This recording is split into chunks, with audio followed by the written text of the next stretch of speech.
Hi hello ನಮಸ್ತೆ welcome back to my channel. ಎಲ್ಲರೂ ಹೇಗಿದ್ದೀರಾ? ಎಲ್ಲರೂ ಚೆನ್ನಾಗಿರೋ ಅಂತ ಭಾವಿಸ್ತಾ ಇವತ್ತಿನ ವ್ಲಾಗ್ನ ಶುರು ಮಾಡ್ತಾ ಇದ್ದೀನಿ. ಇವತ್ತು ಏನಪ್ಪ ವ್ಲಾಗು ಅಂತಂದರೆ ಸ್ಪೆಷಲಾಗಿ ನಾನ್ ವೆಜ್ ರೆಸಿಪೀಸನ್ನು ಮಾಡ್ತಾಯಿದ್ದೀನಿ ಮನೆಯಲ್ಲಿ. ಏನಪ್ಪ ಅಂತಂದರೆ ಇನ್ನೇನು ಶ್ರಾವಣ ಹತ್ರ ಬರ್ತಿದೆ. ಇವತ್ತು ಲಾಸ್ಟ್ ಇನ್ನು ಒಂದು ತಿಂಗಳು ಶ್ರಾವಣ ಮುಗಿಯೋವರೆಗೂ ಅಂದರೆ ಸ್ಟಾರ್ಟ್ ಆದಾಗಿಂದ ಮುಗಿಯೋ ತನಕ ನಾವು ಇನ್ನು ನಾನ್ ವೆಜ್ನ ತಿನ್ನಲ್ಲ. ಹಾಗಾಗಿ ಇವತ್ತು ಮಾಡ್ತಾಯಿದ್ವಿ. ಸ್ಪೆಷಲ್ ಏನಪ್ಪ ಅಂತಂದರೆ ಊರಿಂದ ನಮ್ಮ ಮಾವನು ಕೂಡ ಬಂದಿದ್ದಾರೆ. ಅವ್ರಿಗೆ ಸ್ವಲ್ಪ ಚೆಕಪ್ ಇತ್ತು ಹಾಸ್ಪಿಟ್ಲಲ್ಲಿ. ಬೆಂಗಳೂರಿಗೆ ಹೋಗಿ ಅವ್ರು ಹಾಸ್ಪಿಟ್ಲಿಗೆ ಹೋಗಿ ಬರ್ತಾರೆ. ಆಲ್ರೆಡಿ ಹೋಗಿದ್ದಾರೆ, ಹಸ್ಬೆಂಡ್ ಕರ್ಕೊಂಡು ಹೋಗಿದ್ದಾರೆ. ಅವ್ರು ಬರೋ ಅಷ್ಟರಲ್ಲಿ ಮಧ್ಯಾಹ್ನ ಅಷ್ಟರಲ್ಲಿ ನಾನ್ ವೆಜ್ ಎಲ್ಲ ಮಾಡಿಡೋಣ ಅಂತ. ನಮ್ಮ ಮತ್ತೇನು ಬಂದಿಲ್ಲ, ಮಾಡಿರ್ತೀನಲ್ವ ಬಾಕ್ಸ್ಗೆ ಕಳಿಸ್ತೀನಿ ಅಷ್ಟೇ. ನಮ್ಮ ಮಾವ ಓಡ್ತಾರೆ ಸಂಜೆ ಅಷ್ಟರಲ್ಲಿ. ಇಷ್ಟು ಇವತ್ತಿನ ಕತೆ. ಇವಾಗ ಹಾಸ್ಪಿಟ್ಲಿಗೆ ಹೋಗಿ ಅವರು ಚೆಕಪ್ ಎಲ್ಲ ಮುಗಿಸ್ಕೊಂಡು ಅವ್ರದ್ದು ಬರ್ತಾರೆ. ಅವ್ರು ಬರೋ ಅಷ್ಟರಲ್ಲಿ ನಾನು ಇವತ್ತು ಮಾಡೋಣ ಅಂತ. ಹಾಗೆ ಇವತ್ತು ಚಿಕನ್ ಬಿರಿಯಾನಿ ಹಾಗೆ ಚಿಕನ್ ಫ್ರೈ. ನಮ್ಮ ಅತ್ತೆಗೆ ನಮ್ಮ ಮಾವಾಗೆ ಅದೇ ಇಷ್ಟ ಆಗುತ್ತೆ, ಚಿಕನ್ ಬಿರಿಯಾನಿ ಫ್ರೈ. ಊರಲ್ಲಿ ಅವರು ಅವಾಗವಾಗ ಮುದ್ದೆ ಸಾಂಬಾರೆಲ್ಲ ಮಾಡ್ತಾ ಇರ್ತಾರೆ. ಬಟ್ ನಾನು ಮಾಡೋವಂಥ ಬಿರಿಯಾನಿ ಫ್ರೈ ಅವ್ರಿಗೆ ಇಷ್ಟ ಆಗುತ್ತೆ. ಹಾಗಾಗಿ ಅದನ್ನೇ ಮಾಡೋದನ್ನು ಅವ್ರು ಬಂದಾಗೆಲ್ಲ ಆಲ್ಮೋಸ್ಟ್ ಅದನ್ನೇ ಮಾಡ್ತೀನಿ. ಇವಾಗ ಸ್ವಲ್ಪ ಡಿಫ್ರೆಂಟಾಗಿ ಮಾಡ್ತಾಯಿದ್ದೀನಿ. ಅಂದರೆ ಆಲ್ಮೋಸ್ಟ್ ಸೇಮೇ, ಬಟ್ ಸ್ವಲ್ಪ ಮೆಥಡ್ ಚೇಂಜಸ್ ಮಾಡಿಕೊಂಡು ಮಾಡ್ತಾಯಿದ್ದೀನಿ. ಯಾವ ರೀತಿ ಮಾಡ್ತೀನಿ, ಹೇಗಿರುತ್ತೆ ಎಲ್ಲನೂ ಕೂಡ ಇವತ್ತಿನ ವ್ಲಾಗಲ್ಲಿ ಶೇರ್ ಮಾಡ್ತೀನಿ. ಮಿಸ್ ಮಾಡದೆ ಕೊನೆವರೆಗೂ ವಿಡಿಯೋನ ನೋಡಿ ಸಪೋರ್ಟ್ ಮಾಡಿ ಅಂತ ಹೇಳ್ತೀನಿ. ಓಕೆ, ಬನ್ನಿ ಸ್ಟಾರ್ಟ್ ಮಾಡಬೇಡ. ಏನೆಲ್ಲ ಮಾಡ್ತೀನಿ ಅಂತ ನೋಡಿ ನೀವೇ. ಹಸ್ಬೆಂಡು ಬೆಳಗ್ಗೆ ಹೋಗೋದಕ್ಕಿಂತ ಮುಂಚೆನೇ ತಂದುಕೊಟ್ಟು ಹೋಗಿದ್ರು. ನಾನು ತಿಂಡಿ ಎಲ್ಲ ಮುಗಿಸ್ಕೊಂಡು ಬೆಳಗ್ಗೆ ನಿಧಾನವಾಗಿ ಮಾಡೋಣ ಅಂತ ಮಾಡ್ಕೊತಾ ಇದ್ದೀನಿ. ಇನ್ನು ಮಧ್ಯಾಹ್ನ ಅಷ್ಟರಲ್ಲಿ ಮಾಡೋ ಅಷ್ಟರಲ್ಲಿ ಇನ್ನು ತುಂಬಾ ಟೈಮ್ ಇತ್ತಲ್ವ, ಹಾಗಾಗಿ ನಿಧಾನವಾಗಿ ಮಾಡ್ಕೊಳ್ಳೋಣ ಅಂತ. ಈಗ ಚಿಕನ್ ಎಲ್ಲ ಸಪ್ರೇಟ್ ಮಾಡ್ಕೊತಾ ಇದ್ದೀನಿ. ಫ್ರೈಗೆ ಸಪ್ರೇಟು, ಹಾಗೆ ಬಿರಿಯಾನಿಗೆ. ನಮ್ಮ ಮನೇಲಿ ಯೂಶ್ವಲಿ ಬಿರಿಯಾನಿದಲ್ಲಿ ಪೀಸ ಸ್ವಲ್ಪ ಕಮ್ಮಿನೇ ತಿನ್ನೋದು. ನಮ್ಮನೇಲಂತೂ ಯಾರೂ ಮುಟ್ಟಲ್ಲ. ನಾನಂತೂ ಒಂದು ಪೀಸ್ ಕೂಡ ತಿನ್ನಲ್ಲ ಬಿರಿಯಾನಿದಲ್ಲಾಗಿರ್ಬೋದು, ಸಾಂಬಾರಲ್ಲದು. ಹಾಗಾಗಿ ಆದಷ್ಟು ಕಮ್ಮಿನೇ ಹಾಕ್ಕೊತೀನಿ ಬಿರಿಯಾನಿಗೆ, ಜಾಸ್ತಿ ಹಾಕೊಳೋದಕ್ಕೆ ಹೋಗಲ್ಲ. ಫ್ರೈಗಾದರೆ ಸ್ವಲ್ಪ ಜಾಸ್ತಿನೇ ಆ್ಯಡ್ ಮಾಡ್ತೀನಿ. ಅದರಲ್ಲಾದರೆ ಚೆನ್ನಾಗಿ ತಿಂತಾರೆ ಎಲ್ಲರೂ ಕೂಡ. ಆದಷ್ಟು ಬಿರಿಯಾನಿಗೆ ಸ್ವಲ್ಪ ಕಮ್ಮಿನೇ, ಯಾಕೆಂದರೆ ಅಷ್ಟೊಂದು ಅಲ್ಲಿ ಮಸಾಲ ಏನಿರಲ್ವಲ್ಲ. ಹಾಗೆ ಇವಾಗ ನಾನ್ ವೆಜ್ ಮಾಡ್ತಾಯಿದ್ದೀವಿ ಅಂತಂದರೆ ಪ್ರಿಪ್ರೇಷನ್ ಅಂತೂ ತುಂಬಾ ಇರುತ್ತೆ. ಅದು ಇದೆಲ್ಲ ಕಟ್ ಮಾಡಿಕೊಂಡು ಬಿಡಿಸ್ಕೊಂಡು ಅದೇ ಟೈಮ್ ಹಿಡಿಯೋದು. ಮಾಡೋದೇನೋ ಬೇಗ ಮಾಡಿಬಿಡ್ಬೋದು. ಹಾಗಾಗಿ ಅದನ್ನೆಲ್ಲ ಮುಗಿಸ್ಕೊಂಡು ಇವಾಗ ಫಸ್ಟು ಬೆಳ್ಳುಳ್ಳಿ ಶುಂಠಿ ಎಲ್ಲ ಬೇಕಾಗಿತ್ತು, ಪೇಸ್ಟ್ ಮಾಡ್ಕೋಬೇಕಾಗಿತ್ತು. ಹಾಗೆ ಬಿಡಿಸಿ ಇಟ್ಕೊಂಡು ಅದಕ್ಕಿಂತ ಮುಂಚೆ ಚಿಕನ್ನ ಮ್ಯಾರಿನೇಟ್ ಮಾಡಿ ಇಟ್ಬಿಡೋಣ ಬಿರಿಯಾನಿ ಮಾಡ್ಕೊಳೋದಕ್ಕೆ ಅಂತ ಅಂದ್ಬಿಟ್ಟು ಇವಾಗ ಮಾಡ್ಕೊತಾ ಇದ್ದೀನಿ. ಇವಾಗ ಬಿರಿಯಾನಿಗೆ ಎಷ್ಟು ಬೇಕೋ ಅಷ್ಟು ಚಿಕನ್ನ ತೊಗೊಂಡು ಇದಕ್ಕೆ ಸ್ವಲ್ಪ ಅರಿಶಿಣ ಪುಡಿ, 1 ಸ್ಪೂನ್ ಖಾರದ ಪುಡಿ, ಗರಂ ಮಸಾಲ, ಸ್ವಲ್ಪ ಕಸ್ತೂರಿ ಮೇಥಿನೂ ಕೂಡ ಆ್ಯಡ್ ಮಾಡ್ಕೊತಾ ಇದ್ದೀನಿ. ಫ್ಲೇವರ್ ತುಂಬಾ ಚೆನ್ನಾಗಿರುತ್ತೆ. ಹಾಗೆ ಇದಕ್ಕೆ ಒಂದು ಸ್ವಲ್ಪ ರುಚಿಗೆ ತಕ್ಕಷ್ಟು ಉಪ್ಪು, ಹಾಗೆ ಒಂದು 2 ಸ್ಪೂನಷ್ಟು ಮೊಸರನ್ನು ಕೂಡ ಇಲ್ಲಿ ಆ್ಯಡ್ ಮಾಡ್ಕೊತಾ ಇದ್ದೀನಿ. ಮೊಸರು ಹಾಕೋದ್ರಿಂದ ಚಿಕನ್ ಅದು ಸಾಫ್ಟಾಗಿರುತ್ತೆ, ಚೆನ್ನಾಗಿ ಬೇಯುತ್ತೆ.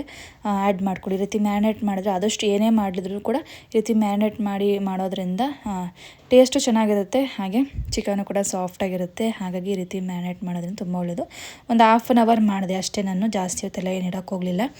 ಇದನ್ನು ಮ್ಯಾರಿನೇಟ್ ಮಾಡಿ ಇಟ್ಬಿಟ್ಟು ಆಮೇಲೆ ಏನೇನು ಬೇಕೆಲ್ಲ ಬಿಡಿಸ್ಕೊಳೋ ಅಷ್ಟರಲ್ಲಿ ಒಂದು ಅರ್ಧ ಗಂಟೆ ಆಗುತ್ತೆ ಅಂತ ಅಂದ್ಬಿಟ್ಟು ಫಸ್ಟು ಈ ಕೆಲಸ ಮಾಡಿಕೊಂಡೆ. ನೆಕ್ಸ್ಟ್ ಇವಾಗ ಶುಂಠಿ ಬೆಳ್ಳುಳ್ಳಿ ಎಲ್ಲನೂ ಕೂಡ ಬಿಡಿಸ್ಕೊಂಡಿದ್ನಲ್ವ, ಹಾಗಾಗಿ ಅದನ್ನು ಎಲ್ಲನೂ ಕೂಡ ಇವಾಗ ರುಬ್ಬಿಟ್ಕೊಂಬಿಡೋಣ ಅಂತ ರುಬ್ಕೊತಾ ಇದ್ದೀನಿ. ಜಸ್ಟ್ ಇವಾಗ ಫ್ರೈಗೆ ಬಿರಿಯಾನಿಗೆ ಎಷ್ಟು ಬೇಕೋ ಅಷ್ಟು ಮಾತ್ರ ರುಬ್ಕೊತಾ ಇದ್ದೀನಿ. ಮನೇಲಿ ಶುಂಠಿ ಬೆಳ್ಳುಳ್ಳಿ ಪೇಸ್ಟ್ ಖಾಲಿ ಆಗಿಬಿಟ್ಟಿತ್ತು, ಸ್ವಲ್ಪ ಇತ್ತು. ಎಲ್ಲ ಜಾಸ್ತಿ ಮಾಡ್ಕೋಬೇಕಾಗಿತ್ತು. ಇವಾಗ ಟೈಮ್ ಆಗಲ್ಲ ಅಂತ ಅಂದ್ಬಿಟ್ಟು ಇವಾಗ ಎಷ್ಟು ಬೇಕೋ ಅಷ್ಟು ಮಾಡಿಕೊಂಡೆ, ಇನ್ನೊಂದು ದಿನ ಮಾಡಿಕೊಂಡ್ರೆ ಆಯಿತು ಅಂತ ಅದನ್ನು ಕೂಡ ರುಬ್ಕೊಂಡಿದ್ದಾಯಿತು. ಹಾಗೆ ಇವಾಗ ಇದಕ್ಕೆ ಬಿರಿಯಾನಿಗೆ ಮಸಾಲೆ ಏನು ಬೇಕಲ್ಲ ಎಲ್ಲ ರುಬ್ಕೊಳ್ಳೋಣ ಅಂತ ಅಂದ್ಬಿಟ್ಟು ಇಲ್ಲಿ ಕೊತ್ತಂಬರಿ ಸೊಪ್ಪು ಹಾಗೆ ಪುದೀನ ಸೊಪ್ಪನ್ನು ಕೂಡ ತೊಗೊತಾ ಇದ್ದೀನಿ. ಒಂದೊಂದು ಒಂದಿಷ್ಟು ಕೈ ಹಿಡಿಯಷ್ಟು ತೊಗೊತಾ ಇದ್ದೀನಿ.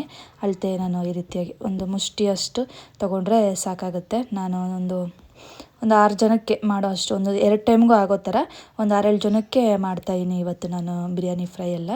ಅಷ್ಟು ಕ್ವಾಂಟಿಟಿ ಬೇಕೇ ಬೇಕಾಗುತ್ತೆ. ಹಾಗೆ ಇಲ್ಲಿ ಇವಾಗ ಮಿಕ್ಸಿ ಜಾರ್ಗೆ ಹಾಕ್ಕೊತಾ ಇದ್ದೀನಿ. ಪುದೀನ ಕೊತ್ತಂಬರಿ ಸೊಪ್ಪು, ಖಾರಕ್ಕೆ ತಕ್ಕನಾಗೆ ಹಸಿಮೆಣಸಿನ್ಕಾಯಿ, ಏಲಕ್ಕಿ, ಚಕ್ಕೆ, ಲವಂಗ, ಜೀರಿಗೆ, ಕಾಳುಮೆಣಸು ಹಾಗೆ ಸೋಂಪು ಇಷ್ಟನ್ನು ಕೂಡ ಇಲ್ಲಿ ರುಬ್ಕೊಳಕ್ಕೆ ಹಾಕ್ಕೊತಾ ಇದ್ದೀನಿ. ಚಕ್ಕೆ ಮಸಾಲೆ ಏನೈತಲ್ಲ ಇಷ್ಟನ್ನು ಹಾಕ್ಕೊಂಡು ಫೈನಾಗಿ ಇದನ್ನು ರುಬ್ಕೊಬೇಕಾಗತ್ತೆ. ನೆಕ್ಸ್ಟ್ ಇಲ್ಲಿ ಒಂದು ಕುಕ್ಕರ್ ಇಟ್ಕೊಂಡು ಕುಕ್ಕರ್ಗೆ 1 ಸ್ಪೂನ್ ತುಪ್ಪ, ಒಂದು ಸ್ವಲ್ಪ ಎಣ್ಣೆನೂ ಕೂಡ ಆ್ಯಡ್ ಮಾಡಿಕೊಂಡು ಮತ್ತು ಇದಕ್ಕೂ ಕೂಡ ಎಲ್ಲ ರೀತಿಯಾದಂಥ ಪಲಾವ್ ಮಸಾಲೆನೂ ಕೂಡ ಇಲ್ಲಿ ಆ್ಯಡ್ ಮಾಡ್ಕೊತಾ ಇದ್ದೀನಿ. ಫ್ಲೇವರು ತುಂಬಾ ಚೆನ್ನಾಗಿರುತ್ತೆ. ನೆಕ್ಸ್ಟ್ ಇವಾಗ ಇದಕ್ಕೆ ನಾನು ಒಂದು 2-3 ಈರುಳ್ಳಿನ ಅಂದರೆ ಮೀಡಿಯಮ್ ಸೈಜ್ದು ದೊಡ್ಡವೇ ಕಟ್ ಮಾಡಿ ಇಟ್ಕೊಂಡಿದ್ದೆ, ಅದನ್ನ ಇವಾಗೆಲ್ಲ ಆ್ಯಡ್ ಮಾಡ್ಕೊತಾ ಇದ್ದೀನಿ. ಇವಾಗ ನಾನ್ ವೆಜ್ ಏನಾದರೂ ನಾವು ಮಾಡ್ತಾಯಿದ್ದೀವಿ ಅಂತಂದರೆ ಸ್ವಲ್ಪ ಈರುಳ್ಳಿ, ಬೆಳ್ಳುಳ್ಳಿ, ಶುಂಠಿ ಇದೆಲ್ಲ ಸ್ವಲ್ಪ ಹೆಚ್ಚಾಗೆ ಬಳಸ್ತೀವಿ. ಟೇಸ್ಟ್ ಚೆನ್ನಾಗಿರಬೇಕು ಅಂತಂದರೆ ಸ್ವಲ್ಪ ಇಷ್ಟೆಲ್ಲ ಬೇಕಾಗುತ್ತೆ. ಕೆಲವರು ಕಮ್ಮಿನೂ ಬಳಸ್ತಾರೆ, ಬಟ್ ನಮ್ಮ ಮನೇಲಿ ನಾನು ಈ ರೀತಿಯಾಗಿ ನನಗೆ ಕಲ್ತು ರೂಢಿ ಜಾಸ್ತಿ ಬಳಸಿ. ನಮ್ಮಮ್ಮ ಎಲ್ಲ ಈರುಳ್ಳಿ ಎಲ್ಲ ಜಾಸ್ತಿ ಬಳಸ್ತಾರೆ, ಹಾಗಾಗಿ ನಾನು ಸ್ವಲ್ಪ ಹೆಚ್ಚಾಗಿ ಬಳಸ್ತೀನಿ. ಹಾಗೆ ಪಕ್ಕದಲ್ಲಿ ಫ್ರೈನೂ ಕೂಡ ಮಾಡ್ಕೊತಾ ಇದ್ದೀನಿ. ಎರಡೂ ಕೂಡ ಒಂದೇ ಸಲ ಮಾಡ್ಕೊಳ್ಳೋಣ ಅಂತ ಅಂದ್ಬಿಟ್ಟು ಇಟ್ಕೊಂಡಿದ್ದೀನಿ. ಏಕೆಂದರೆ ಇದು ಬೇಯೋಷ್ಟರಲ್ಲಿ ಅದು ಕೂಡ ಬೇಯ್ತಾ ಇರೋದು ಪಕ್ಕದಲ್ಲಿ ಅಂತ. ಒಂದು ಕಡೆ ಬಿರಿಯಾನಿ ಆಗ್ತಾ ಇರುತ್ತೆ, ಒಂದು ಕಡೆ ಫ್ರೈ ಕೂಡ ಆಗ್ತಾ ಇರುತ್ತೆ ಅಂತ ಅಂದ್ಬಿಟ್ಟು. ಹಾಗೆ ಇಲ್ಲಿ ಸ್ವಲ್ಪ ಬಾಣಲೆಗೆ ಎಣ್ಣೆ ಹಾಕಿ ಈರುಳ್ಳಿ ಹಾಕಿ ಫ್ರೈ ಮಾಡೋದಕ್ಕೆ ಇಟ್ಕೊಂಡಿದ್ದೀನಿ ಫ್ರೈಗೆ. ಹಾಗೆ ಇಲ್ಲಿ ಬಿರಿಯಾನಿಗೆ ನಾನು ಈರುಳ್ಳಿ ಹಾಕಿದ್ನಲ್ವ, ಒಂದು ಸ್ಪೂನ್ ಶುಂಠಿ ಬೆಳ್ಳುಳ್ಳಿ ಪೇಸ್ಟ್ ಆ್ಯಡ್ ಮಾಡಿ ಮತ್ತು ಮ್ಯಾರಿನೇಟ್ ಮಾಡಿರೋಂಥ ಚಿಕನ್ನು ಕೂಡ ಆ್ಯಡ್ ಮಾಡಿ ಅದು ಕೂಡ ಬೇಯಕ್ಕೆ ಇಟ್ಟಿದ್ದೀನಿ. ಹಾಗೆ ಇಲ್ಲಿ ಈರುಳ್ಳಿನೂ ಕೂಡ ಬೆಂದಿತ್ತು. ಇವಾಗ ಚಿಕನ್ನ ಆ್ಯಡ್ ಮಾಡ್ತಾಯಿದ್ದೀನಿ. ಚಿಕನ್ ಫ್ರೈ ಏನು ಮಾಡ್ತಾಯಿದ್ದೀನಲ್ವ ಅದಕ್ಕೆ ಚಿಕನ್ನ ಆ್ಯಡ್ ಮಾಡಿ ಸ್ವಲ್ಪ ಅರಿಶಿಣ ಪುಡಿ, ಒಂದು ಸ್ಪೂನ್ ಖಾರದ ಪುಡಿನ ಆ್ಯಡ್ ಮಾಡಿ ಮತ್ತು ರುಚಿಗೆ ತಕ್ಕಷ್ಟು ಉಪ್ಪನ್ನ ಹಾಕಿ ಇದನ್ನು ಚೆನ್ನಾಗಿ ಬೇಯೋದಕ್ಕೆ ಬಿಟ್ಬಿಡ್ತೀನಿ. ಇವಾಗ ಈ ಮಸಾಲೆ ಏನಿದ್ರು ಲಾಸ್ಟಲ್ಲಿ ಹಾಕ್ತೀನಿ ಅಷ್ಟೇ. ಇದು ಕಂಪ್ಲೀಟಾಗಿ ಇದು ಒಂದು ಮುಕ್ಕಾಲು ಭಾಗ ಅಷ್ಟು ಚಿಕನ್ನು ಬೇಯಬೇಕಾಗುತ್ತೆ. ಎಲ್ಲರೂ ಕೂಡ ಇನ್ನೇನು ಆ್ಯಡ್ ಮಾಡಲ್ಲ. ಇದನ್ನು ಪ್ಲೇಟ್ ಮುಚ್ಚಿಟ್ಬಿಡ್ತೀನಿ, ಅದು ಬೇಯ್ತಾ ಇರುತ್ತೆ. ಅದು ಬೇಯೋ ಅಷ್ಟರಲ್ಲಿ ಬಿರಿಯಾನಿಗೇನೆಲ್ಲ ಬೇಕೆಲ್ಲನೂ ಕೂಡ ಆ್ಯಡ್ ಮಾಡ್ಕೋಬೋದು ಅಷ್ಟೊತ್ತಿಗೆ.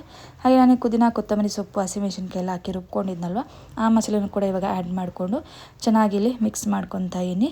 ಹಾಗೆ ಇದಕ್ಕೆ ನಾನು ಸ್ವಲ್ಪ ಟೊಮೊಟೊ ಕಮ್ಮಿನ ಬಳಸೋದು, ಜಾಸ್ತಿ ಹಾಕೋಕ್ಕೆ ಹೋಗಲ್ಲ.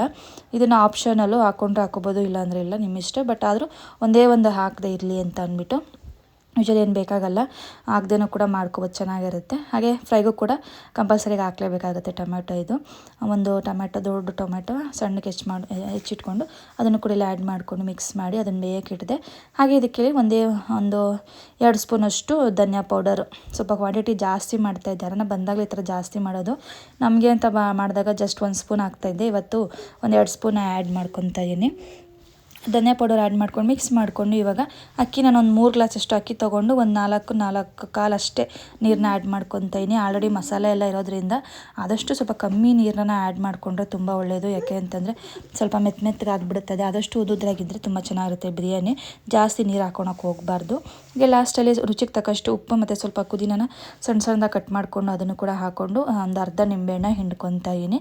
ಇಷ್ಟನ್ನು ಹಾಕಿ ಚೆನ್ನಾಗಿ ಮಿಕ್ಸ್ ಮಾಡಿ ಜಸ್ಟ್ ಒಂದು ವಿಸಿಲ್ ಕುಗ್ಸ್ಕೊಂಡ್ರೆ ಸಾಕು, ಚಿಕನ್ ಬಿರಿಯಾನಿ ರೆಡಿ ಆಗುತ್ತೆ. ಟ್ರೈ ಮಾಡಿ, ಸಖತ್ ಟೇಸ್ಟಿಯಾಗಿ ಇರುತ್ತೆ.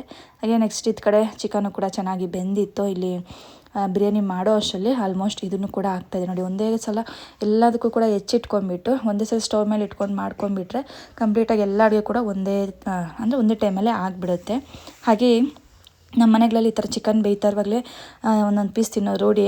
ನನ್ನ ಮಗಳಿಗೆ ಸ್ವಲ್ಪ ಈ ಥರ ಮಸಾಲೆ ಎಲ್ಲ ಹಾಕಿದಾಗ ಸ್ವಲ್ಪ ಖಾರ ಅಂತೇಳಿ ಜಾಸ್ತಿ ತಿನ್ನೋದಕ್ಕೆ ಹೋಗಲ್ಲ. ಹಾಗಾಗಿ ಬರೀ ಉಪ್ಪು ಖಾರ ಹಾಕಿದ್ನಲ್ವ ಅದನ್ನು ಹಾಕ್ಕೊಟ್ಟೆ ನಾನು.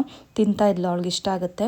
ಹಾಗೆ ಇವಾಗ ಲಾಸ್ಟಲ್ಲಿ ನಾನು 1 ಸ್ಪೂನ್ ಧನಿಯಾ ಪೌಡರು, 1 ಸ್ಪೂನು ಗರಂ ಮಸಾಲ, ಸ್ವಲ್ಪ ಪೆಪ್ಪರ್ ಪೌಡರು, ಪುದೀನ, ಕೊತ್ತಂಬರಿ ಸೊಪ್ಪನ್ನ ಆ್ಯಡ್ ಮಾಡಿ ಮಿಕ್ಸ್ ಮಾಡಿಕೊಂಡ್ರೆ ಚಿಕನ್ ಫ್ರೈ ರೆಡಿ ಆಗುತ್ತೆ. ಇದು ಸಿಂಪಲ್ಲು, ಹಾಗೆ ಸಖತ್ ಟೇಸ್ಟಿಯಾಗಿ ತುಂಬಾ ಚೆನ್ನಾಗಿರುತ್ತೆ. ಯಾರು ಬೇಕಾದರೂ ಮಾಡ್ಕೊಂಬಿಡ್ಬೋದು. ಈ ಥರ ಮಾಡಿದ್ದೆ. ಚಿಕನ್ ಫ್ರೈ ಕೂಡ ರೆಡಿ ಆಯಿತು. ನೆಕ್ಸ್ಟು ಮೊಟ್ಟೆನೂ ಕೂಡ ಬೇಯಿಸೋಣ ಅಂತ ಬಿರಿಯಾನಿ ಜೊತೆಗೆ ಚೆನ್ನಾಗಿರುತ್ತೆ ಅಂತ ಮೊಟ್ಟೆನೂ ಕೂಡ ಸ್ವಲ್ಪ ಬೇಯಿಸ್ತಾ ಇದ್ದೀನಿ. ಹಾಗೆ ನಮ್ಮ ಮಾವ ಮಧ್ಯಾಹ್ನ ಬಂದು ಊಟ ಮಾಡ್ತಾರೆ. ನೆಕ್ಸ್ಟ್ ರಾತ್ರಿಗೂ ಕೂಡ ಆಗೋ ಥರ ನಾನು ಚಪಾತಿ ಎಲ್ಲ ಮಾಡ್ಕೊಳ್ಳೋಣ ಅಂತ ಅಂದ್ಬಿಟ್ಟು, ಫ್ರೈ ಇರುತ್ತಲ್ವ, ಇವಾಗ ಬಿರಿಯಾನಿ ತಿಂತಾರೆ ಮಧ್ಯಾಹ್ನ ಬಂದು, ರಾತ್ರಿಗೆ ಅವ್ರಿಗೆ ಚಪಾತಿ ಇರಲಿ ಅಂತ ಅಂದ್ಬಿಟ್ಟು ಚಪಾತಿನೂ ಕೂಡ ಮಾಡಿ ಬಾಕ್ಸ್ಗೆ ಹಾಕೋಣ ಅಂತ ಅಂದ್ಬಿಟ್ಟು ಅವ್ರಿಗೋಸ್ಕರ ಚಪಾತಿನೂ ಕೂಡ ಮಾಡ್ತಾಯಿದ್ದೆ. ಫ್ರೈ ಇದೆಲ್ಲ ಫ್ರೈ ಜೊತೆಗೆ ಚೆನ್ನಾಗಿರುತ್ತೆ ಅಂತ ಅಂದ್ಬಿಟ್ಟು ಅದನ್ನು ಕೂಡ ಲಟ್ಸಿ ಚಪಾತಿ ಎಲ್ಲರೂ ಕೂಡ ಒಂದೊಂದು ಮಾಡಿಡ್ತಾಯಿದ್ದೆ. ಹಾಗೆ ಇವಾಗ ಬಿರಿಯಾನಿ ಯಾವ ರೀತಿ ಬಂದಿದೆ ಅಂತ ನೋಡೋಣ ಬನ್ನಿ. ತುಂಬಾ ಚೆನ್ನಾಗಿ ಬಂದಿತ್ತು, ಸಖತ್ತಾಗಿತ್ತು. ನೋಡ್ತಾ ಇರ್ಬೋದು ಯಾವ ರೀತಿ ಇದೆ ಅಂತ ಅಂದ್ಬಿಟ್ಟು.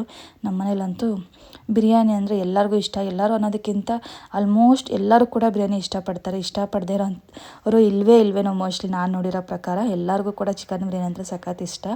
ಹಾಗೆ ಕಂಪ್ಲೀಟಾಗಿ ಇಷ್ಟು ಅಡುಗೆನೂ ಕೂಡ ಮಾಡಿದ್ದೆ. ನೋಡ್ತಾ ಇರ್ಬೋದು ಏನೆಲ್ಲ ಮಾಡಿದ್ದೀನಿ ಅಂತ. ಇಲ್ಲಿ ಚಿಕನ್ ಬಿರಿಯಾನಿ ಹಾಗೆ ಜೊತೆಗೆ ಚಿಕನ್ ಫ್ರೈ ಕೂಡ ರೆಡಿ ಆಗಿದೆ. ಅದ್ರ ಜೊತೆಗೆ ಮೊಟ್ಟೆ ಬೇಯಿಸಿದ್ನಲ್ವ ಅದು, ಮತ್ತು ಹಾಗೆ ಎಕ್ಸ್ಟ್ರಾ ಏನು ಮಾಡಿದ್ದೆ ಅಂತಂದರೆ ಅನ್ನ ರಸಮ್ ಕೂಡ ಮಾಡ್ಕೊಂಡಿದ್ದೆ. ಈ ರೀತಿ ನಾನ್ ವೆಜ್ ಮಾಡಿದಾಗ ರಸಮ್ ಮಾಡೋದು ತುಂಬಾ ಒಳ್ಳೆಯದು. ಜೀರಿಗೆ ಮೆಣಸಿನ ರಸ ಇದು ಜೀರ್ಣಕ್ರಿಯೆಗೆಲ್ಲ ತುಂಬಾ ಹೆಲ್ಪ್ ಆಗುತ್ತೆ. ಹಾಗಾಗಿ ಇದನ್ನು ಮಾಡಿದ್ದೆ. ಮತ್ತು ಸಲಾಡು, ಚಪಾತಿ, ವೈಟ್ ರೈಸ್ ಇಷ್ಟನ್ನು ಕೂಡ ಮಾಡಿ ಮುಗಿಸಿದೆ ನಮ್ಮ ಮಾವ ಬರೋ ಅಷ್ಟರಲ್ಲಿ. ಇಷ್ಟು ಇವತ್ತಿನ ವ್ಲಾಗ್ ಹೋಗಿತ್ತು. ಐ ಹೋಪ್ ನಿಮಗೆ ಇಷ್ಟ ಆಗಿದೆ ಅಂತ ಅಂದ್ಕೊತೀನಿ. Thank you for watching. Bye bye.